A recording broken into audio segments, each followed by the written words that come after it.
Joe, I just got a tick bite. I'm so afraid of getting Lyme disease. I've heard so much about it and how it can be really devastating. Joe, coming at you. I want to go through and talk in this video. I'm going to have to use my notes a lot because there's a lot of statistics here about Lyme disease and tick bites. And I think a lot of misconceptions out there about how to treat it and when to treat it. But let's go through and talk about a couple things. It affects 476,000 Americans yearly. They actually get about 89,000 reported cases, but they think it's very much underreported, which is bad, right?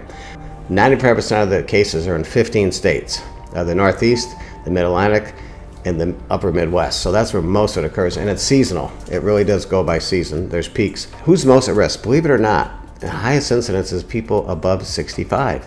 Now, I don't know why that is, but that's a real thing. And of course, males tend to have more because they're outdoors doing activities, hunting, recreation, outdoor work. Might be another reason why, but that's not always the case. Travel and suburban growth increase exposure. So sometimes people that are traveling, they go to areas where they're not so smart about what's going on. But the symptoms, early symptoms, if you truly have Lyme disease, because the bacteria that's on the tick, on the black-legged tick, you have to have identified as the one that caused the tick bite. If you can extract it, bring that in, because that's very important. But the black-legged tick has a Borrelia bacteria that causes Lyme disease. Now, early signs, 3 to 30 days, you'll see a bullseye type rash, erythema migrans. Now, not everybody gets this. 20% of the cases don't have the rash, which is bad. But untreated, it's going to lead to neurological, cardiac, and arthritis issues. Now, there's serological testing they can do, for testing along the way to see what stage you're at. But on the beginning, you're looking for that bullseye, right? That's very important. Now, what do they treat it with? Early treatment is real simple. They use doxycycline or amoxicillin or cefuroxime for 10 to 14 days. If they have neurological symptoms, which it's gone a little further, then we'll start using some heavy guns, IV drugs. Prophylaxis really is only if you have 5 criterion. You identified it's a black-legged tick. It's been 36 hours it's been attached. You're in a high area for Lyme disease or for tick bite that leads to Lyme disease. And there's a lot of things that have to come into play before they'll say, yes, we're going to give you 200 milligrams of doxycycline to prevent it. But treatment is pretty aggressive. Once they found out you have it, they have to get aggressive. Now, what can you do to avoid it?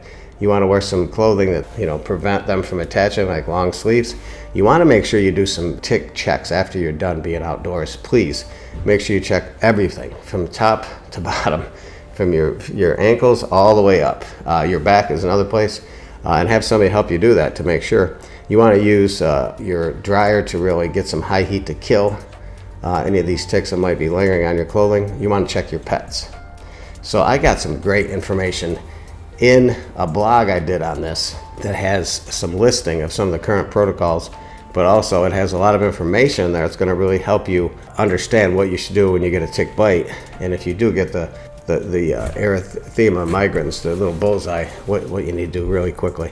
So there's a lot of good references in there. I have a beautiful thing in there that's got all the current guidelines from the CDC on tick bites. I think it's excellent. So with that, I'm going to have you get more information from the website, but also use your head when you get a tick bite. Don't panic.